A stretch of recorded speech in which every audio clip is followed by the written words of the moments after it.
Welcome to our discussion on narrative sand therapy, but also on the richness of this approach for all therapists. Yeah, and so starting from there, Dr. D, maybe if you wouldn't mind just telling us a little bit about yourself and what is narrative sand therapy, where did it come from?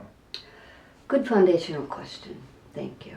Starting with you. Well, my background is in humanistic and existential counseling back in the 1970s, when the foundation of the big wave of humanistic psychology and approaches like Gestalt and like Rogers really deepening into empathy.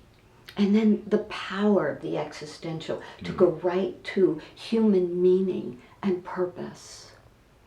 So when social construction really took hold, I think it still is, and it builds a foundation to bring in the social, cultural, and political arrangements that are infused not only in theory, but our internships, clinical training. So I took, when I was working after my master's and then taking another decade off and then working on a doctorate in psychology. So the two fields at Saybrook University. Masters in Counseling from Northern Colorado, really, and then Saybrook. I was really grounded at that time in how we can bring more social cultural awareness, 1980s. So cultural anthropology really became valuable and informative. So it took social construction, which is, it just really grounds us in the idea that what we do is infused by our experience in the world. It's not just individual unconscious or familial family systems, but it's but community, the nation, yes, religious orientation or community. Yes, and also developmental moments. So developmental psychology is really a part of this. And then later, when I discovered from Australia and New Zealand White and Epstein's work on narrative therapy, and then it just made perfect sense and matched so well with my Gestalt training. So hypnosis, really taking a look at Thomas Ogden's process hypnosis. And so we are working with an altered state of consciousness in therapy. Even Carl Rogers, when we go into that depth of good, profound presence. And so Kirk Schneider's work and all the existentialists, Rollo May. So then when we pull this together and we look at the one element that is not emphasized, it's really missing, is the art of the imagination, the presence of the therapist's imagination, and how empowering, and really the reaching inward, the power of the deep empathy, but also the presence of mindfulness. So if we look at this as a trilogy, or, probably bigger than that. Bigger than that. Yeah. So it is Candace Pert's work, and all the, the neuroscience. Molecules of emotion, Yes. so the biology, Yes. and neurology, neurological development, neurobiological development of the whole organism. Neuroscience, neuropsychology. Yes. So that's part of our foundation, but we are social creatures. And so then we can look at the social, cultural, and political arrangements, the existential, the importance of, yes, freedom and identity, connection, attachment issues. Right, and so right now I hear you talking about the various theoretical frameworks that that narrative sand therapy sort of draws from. Yes. And maybe also just in terms of terminology, you oftentimes clarify, and that would probably be helpful to clarify different approaches to sand therapy, but broader than that. And so maybe some of you who are watching this or listening, the overriding question might be something along the lines of, how is this relevant to me? Why is it important? There are hundreds of different theories out there, hundreds of different approaches to why a new one, why another one, and specifically, what is the relevance of this if I don't want to or don't have space for making, shelves and buying symbols and all this kind of stuff? Yeah, I really like that question because it's foundational. And it answers part of the question of so what? And as you said, why we have CBT and we have psychoanalysis and we have family systems, and I could keep going with all these approaches. So how do we bring in the mindfulness, the body, the connection there, and bringing in a real ground? How do we ground clinicians from interns to the most seasoned therapist and bring in the ability to resonate? This calls on, we don't have to become experts in hypnosis or in the therapeutic use of metaphors. We don't have to, but that all therapists to be that in that fully present but also grounded. Right. The ability to keep safe and yet to understand our projections are activated, whether we're using symbols or if we're using art therapy, drama therapy, talk therapy, problem solving, career counseling, the whole range, clinical supervision, internship practice.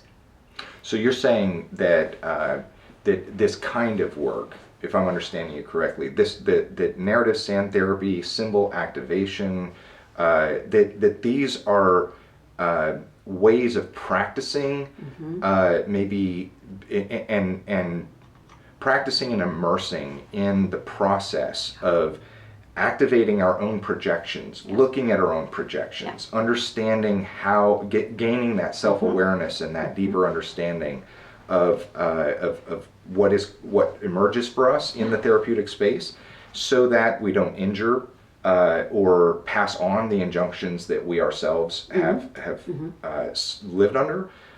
So it's about developing our own self-awareness, regardless of whether or not we're using sand therapy or symbol activation with clients ourselves. Anything. This has profound value in the development of us as clinicians. Yes. Whether we want to do this process or not, it still has profound value. It's immersion. Yeah.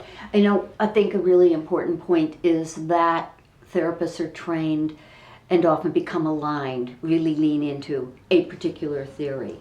And sometimes in the beginning that's an excitement about, I have something new that really works, and this is going to engage my clients.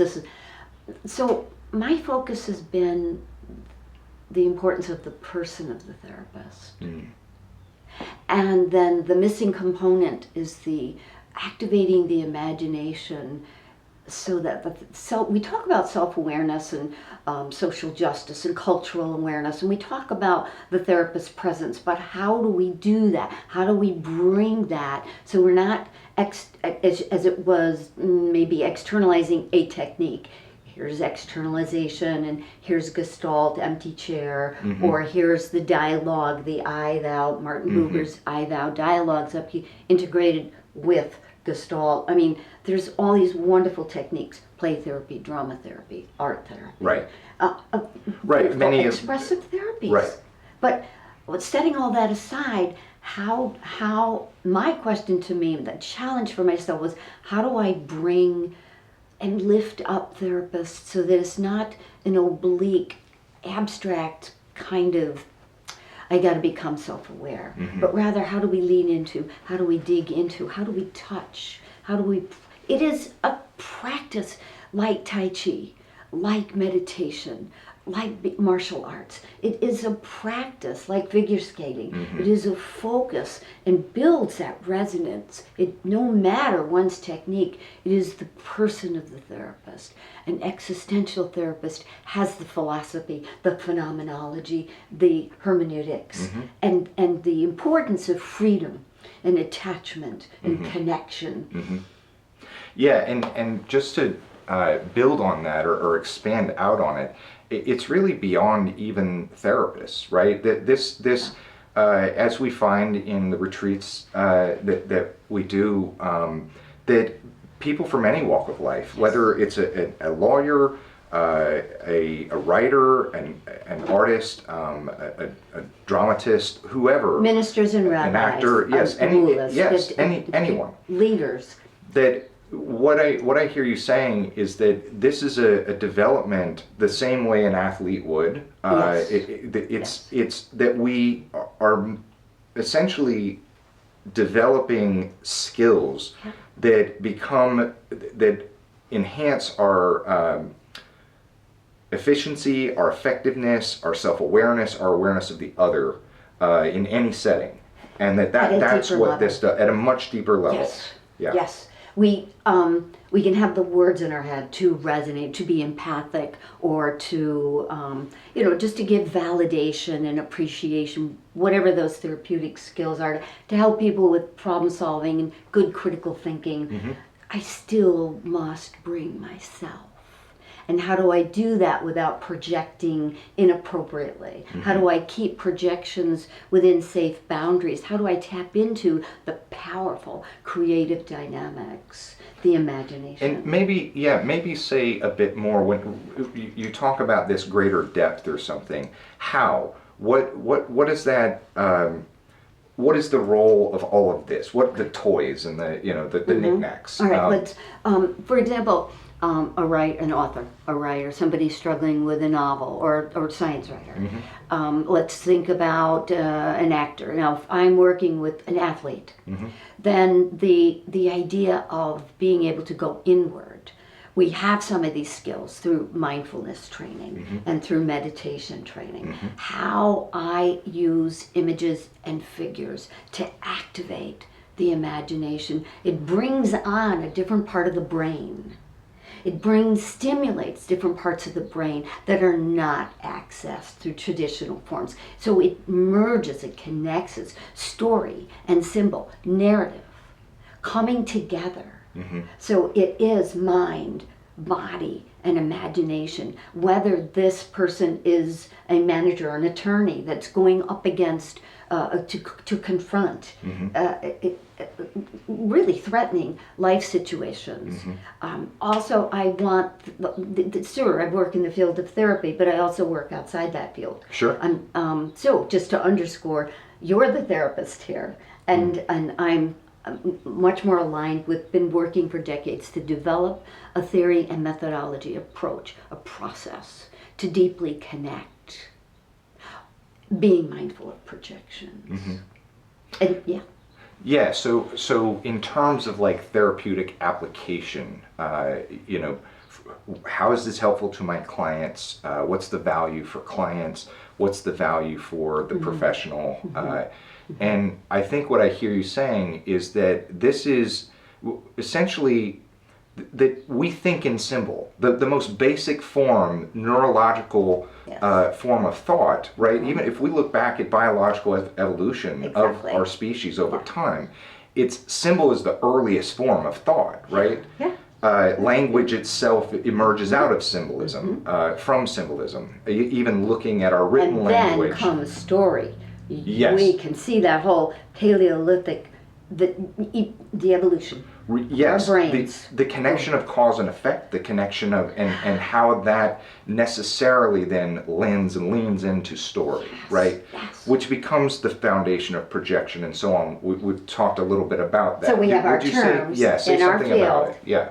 We have our terms, but I want to go back. What is projection? Okay, good question. Then I want to go back to the first part of your question, is how it serves therapists yeah. to work with their. But so projection is everything within me that I have access to, conscious and unconscious, that then gets pulled up, and it's essential for me to even understand, to connect with another human being. And so like Marie-Louise von Franz, the wonderful Jungian analyst, taught us that we survive because we connect, and we connect from our earliest ancestors by these images, through projection. Now we see the danger and the hazards and the brutality of our projections in war, in hatred, and in racism, and misogynistic, all of the terribly dangerous and demeaning, demoralizing ways we treat others and we treat ourselves. Right. But the committee in the head that says you're no good, you can't do this, and yada yada yada.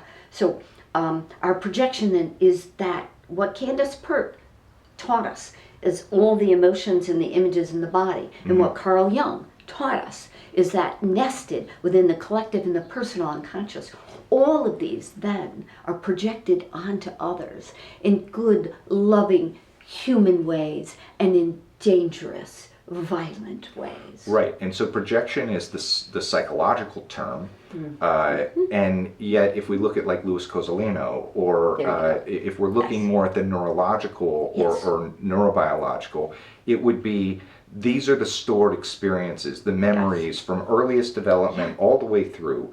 And the projection then is the activation of conscious and unconscious memory, much of it unconscious. Inherited. And so it's the lens, that experience becomes the lens through which interactions, events in the world are interpreted. The meaning is applied based on its experience, right? And then from there also the predictions, meaning what do I do here? How do I engage? How do I assess? So both of these Who's dangerous and who can I trust? Right, and so both of these, right, are encapsulated in that psychological term projection, both the interpretation and the prediction or the predicates of the action. What do I say? How do I, and then the feelings are all mixed up in that too. So then this work, the application, back to that, that essentially as we engage with the symbols, we're activating our internal experience, our stored experience. We and consciously or unconsciously, we begin then to almost create a movie, but not just a movie. It's not a movie we're passively watching. It's a movie that we have the ability to alter, to change, to creatively and curiously sort of try out different things. Maybe, what if I had this conversation? What if I said that? And how would they feel then? And so then I jump out of my chair of the one talking and I go sit in the chair of the one listening. Yes. And it's a beautiful example of Gestalt. And to thread this back to why on earth would any therapist want to engage if this isn't a particular specialization? It's our work, my emphasis in my lifetime of work, over almost 50 years, it's 45 years, is to really nurture and build in deeper connections for the therapist or the athlete or the writer, for themselves, that is what they bring. Deeper connection to their own experiences, deeper integration between why do I feel the way I feel in this circumstance? So an awareness maybe of other possibilities, and maybe a greater integration and ability to weigh the emotional responses or the interpretive responses that I might have in this setting versus in that setting. We can't become aware of it often if it's buried. Right. And so one way to unbury it is to bring in the symbols, the figures. Right. And so what would the cow say to the lamb? What does the tree say to the bridge? We don't have access to that. And so one of our other videos, we are going to unpack the ways to facilitate a dialogue, to get to the dialogue. And part of that is through the most profound approach called silence. And facilitating a client being able to really listen in to the cow and to the tree or to the turtle that's withdrawn, to learn how to activate those images within the self, and to hear the fish and the fish's voice and how the fish perceives the turtle and the tree. And this is the dynamics and the richness of all of our imaginations. Right, and so that silence then is honoring the autonomy and the integrity of the individual. Yes. I as a clinician, I don't need to invade those private memories. I don't need to invade or to demand the exposure of those vulnerable, traumatized parts. No. And that's true in training and supervision. So where we are right now is my studio. Mm-hmm. And therapists, as well as non-therapists, come here in order to immerse, mm-hmm. to experience and to be activated, to activate themselves mm-hmm. in a safe place mm-hmm. where they see the connection between story, narrative, symbolic, the images that are embedded in the body that connect experience. And this is what I see empowers the existential therapist. Well, and you mentioned story, which goes back to this symbolic thinking, right? And that we unconsciously and inevitably story our experience. Each of us, that's again how we think. Yeah. And so it's not just access to the stories then, but also as we immerse in a process like this, it is restorying. Mm-hmm. We engage the trauma or the traumatic scene, we recreate it, right? The remembered traumatic scene, or the imagined argument, or the difficult decision we have to make, or the interview that's coming up that we're anxious about. Everything. Whatever it is. So we can story it, and then restory it. Again, trying out different aspects of it. Beautiful. You mentioned the dialogue between the tree and the bridge, or the turtle and the bird, or whatever, the turtle and the fish. I wanted to just say briefly, because again, my own experience with this, my initial encounter, right, with working with symbols, it so often activates this internal critic for so many of us. The same inhibitions that we have around drawing a picture for those of us who are not particularly gifted at art or something like that. Mm-hmm. And I guess I just wanted to say that the bridge having a conversation with the tree may sound absurd in just a sort of out of context space, but when we begin to imagine the bridge, mm-hmm. when we start to think about just activating the image, right, yes. right here yes. in the moment, yeah. where did the stones come from? Mm-hmm. Mm-hmm. How long did they sit under the surface of the earth? Obscure. What tectonic shifts? Yes. What deep volcanic sort of machinations mm-hmm. created that brought them into existence, yes. right? Mm-hmm. So all the way back into primordial time, yes. and then the stones being cut. Mm-hmm. Assuming it's a stone bridge, could be a wood bridge, right? Whatever comes up. But, and then where did that wood come from? Yes. What is its relationship to its tree source? Yes. Where is the tree now? And isn't that an interesting dialogue then between the tree yes. and the bridge when the bridge is wooden? And yes, and it's lost. The relatives, the connection through the roots, the death yes. that has to happen yes. in order for. Okay, so here we're grounding ourselves in narrative therapy, in Gestalt therapy, mm-hmm. and in active imagination, mm-hmm. a contribution from Jung and others, mm-hmm. but also in the process of altered states of consciousness or process hypnosis. Yes. And I then ask, who am I as the bridge? What am I bridging? Mm. What is it? What is beneath me? What is wow. above? Yeah. How am I connected? Who has walked? And how disconnected. Yes. Yeah. And how does it feel? Where am I broken and where am I solid? Mm-hmm. And then to take in that ownership of who am I? Yes. What is my role? Who benefits? What is the benefit I bring to the world as I bridge one space?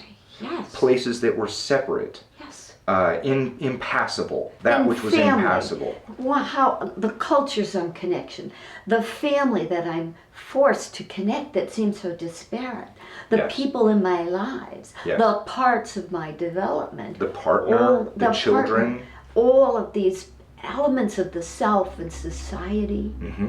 That how have I social construction? What constructed me? Mm-hmm. And then.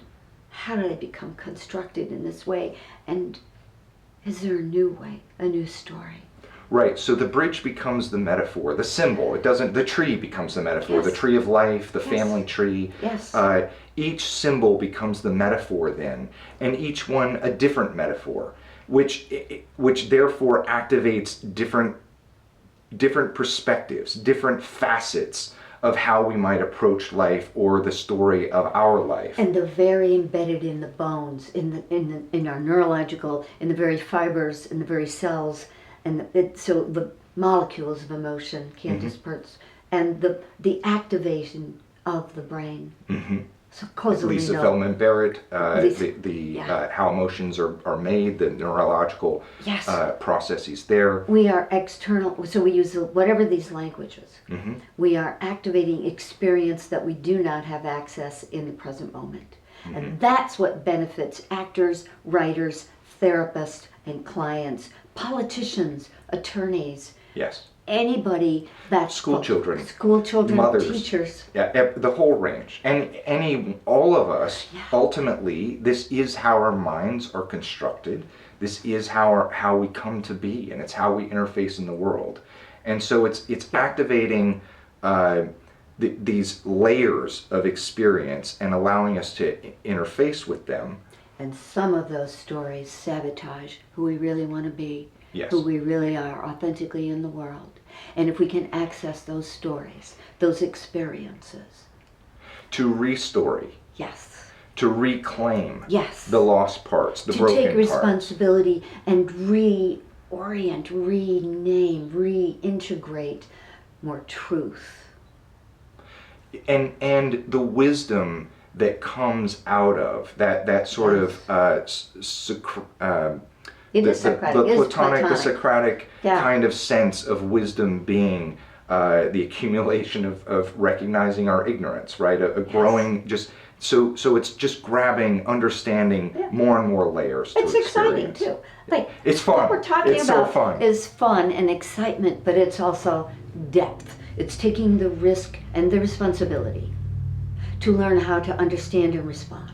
Right. To understand and respond, no matter what our theory is. We are always seeking psychodynamic, cognitive behavioral therapy, humanistic and existential family systems. Right. And beyond. Right. All in our methodologies are favored that we lean into. It's art therapy, it's drama therapy, it's narrative therapy, it's a Gestalt. And so for the clinician, for those of you, the clinicians that may be watching, and again wondering like, okay, this sounds interesting, but how do I do it? Where do I? And I think the idea here. I mean, you already offer certificate programs. We do an introduction course to narratives, what is called narrative sand therapy. And of course, we've talked also about narrative symbol therapy, right? Might be a broader, more broadly applicable term, right? And narrative symbol activation. And I guess one of the big points here being that we don't have to have a shelf full of symbols. No. We don't have to have a sand tray. Right. That we might activate a tattoo on an arm. Exactly. We might engage a plastic fork for lunch. Yes, right, exactly. Exactly. Or toothbrush. Or a handful of straws from Starbucks. Yes. And we're just making note of what we've actually done. What has actually Starbucks been done. Straws or plastic. And the depth, yes, and the depth that is achievable, the profound depth that is achievable, that's accessible, and the profound awareness and transformation that can take place even from a plastic straw once we begin that process, like we were just talking about with the bridge or the tree. Remove that outer piece of paper. Yes. What gets exposed? And as we were doing there, imagining its roots. Yes. Where does it come from? How is it being used? Yeah. And so that's what we teach. Yes. Is the how. Yes. That's what we teach. It's activating your imagination. Therapist, attorney, athlete, artist. Your imagination. Because it's always going to be unique. Yes. Always going to be unique. Right. Yes. There's not a formula, which makes this process harder to learn. In some sense. On one level, it's easier than normal, it's than not out there. It's in here. Right. It's in there. So it's learning. You. Yes, so it's easier in that sense because we're just learning to get in touch with our own creativity and our own instinct, our own experience. Yes. But second, it's harder in the sense that it's not formulaic. It's not concretized or it's not a recipe. Yeah. Do this, this, and this. Yeah. So it is a process that takes some time. Even though it is a process, and there are approaches that I've been studying for several decades on how to get there. And while you're the therapist, what I like to emphasize is case consultation. When therapists bring cases to me via Zoom or in the studio, they have an opportunity not to analyze the case, but to really unfold, to unpack what their experience is. So while we do have the cases that you mentioned, at the case consultation, the certificate program, the intro pure course. Consultation has nothing to do with the therapeutic modality. So if somebody is a writer or working in a field, a teacher working in getting her students more activated with imagination. If we start activating students' imagination, by the way, like I'd like to talk to everybody on the Hill. We're very close here in Maryland to DC. I'd like to help them get in touch with their imaginations. Yes. Because politicians need an imagination to be authentically in touch with. And that's, we've always had that in the best of our teachers, the best of our right. leaders. So it's every field, right? It's every field. And I wanted to say something also briefly, because we've been talking about symbols, but ultimately it's the use of symbols is really about metaphor, yes, right? Therapeutic metaphor. And so you talked about process hypnosis, but James Haley with Milton Erickson. Jay Haley. Jay Haley with Milton Erickson and the use of metaphor. Yes. That ultimately, whether we're activating the plastic fork, the tattoo, the piece of art, the photograph, whatever it is, whatever we're engaging with, is the metaphor. Yes. All language is the metaphor. Yes. So how do we tune in and become really attentive? Yes. To what language the client or the patient or whatever. And the symbols even in the spoken language that then become, or in the dream, that then become activated. The ways that we can engage and mine the wealth of depth and wisdom, awareness, experience out of that experience, that metaphor, that picture, that symbol within the spoken word. What you and I are both dedicated to is supporting the life world within the individual and the group. That we understand social, cultural, and political arrangements, that familial systems have had an incredible impact on what we call the unconscious or the preconscious, but the imagination. And so how do we really ground and invite the imagination to support and enhance and amplify in a safe way? And just in, yes, how do we do that? And how do we do it? How do we mentor? Yes. In the mentoring, how do we activate it? How do we reparent or model in the mentoring role, in the coaching role, with our clients in an advisory role, whether it be in the clinical role. I'm an advisory, I'm thinking in a legal setting or something like this, right? As a teacher, again, in leadership of medical, any sort. physicians, nurses, anybody who works with other human beings, elder care. To be able to resonate more deeply is to have that profound experience within the self. Yes. Brilliant. Brilliant. Thank you so much. Oh no, thank you. I really appreciate that we are both working. I, in my later 70s now, want to deliver to you, to the world, that is the world that is set a goal to help others. To bring about world peace is not a grandiose idea. It's a personal goal. And you in your midlife, and the father of 5, working. So we're here as individuals sharing parts of ourselves throughout this series, and we're hoping that you are gaining something from our conversation, something that's meaningful, that touches your life, that inspires you, that brings you to that place of feeling validated. But thank you, and thank you, Tim. Person by person, and that Yeah. yes, that we're building those connections Yeah. one person at a time. And one rock, one stone, and one piece of wood will do it. A shell, a leaf, a plastic fork.